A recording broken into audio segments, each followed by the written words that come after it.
मूं सोरठ खे वेही चङी तरह समझायो, पर हू मुंहिंजी ॻाल्हि मञे ई कोन थी। चवे थी कि चाकर खान हसीना बेगम खे मारण ई नथो चाहे।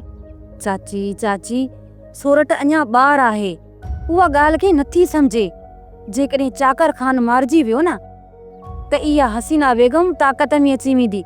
जेकॾहिं हसीना बेगम खे मारे छॾी त चाकर खान जे मौत खां पोइ सॼी मिल्कियत जी मालिक इहा सोरठ ई थींदी। चाची मालिक साईं चाकर खान जे सिर ॾे ख़ैरु कंदो, उन सां गॾु सावल ऐं हैदर बि त आहिनि न।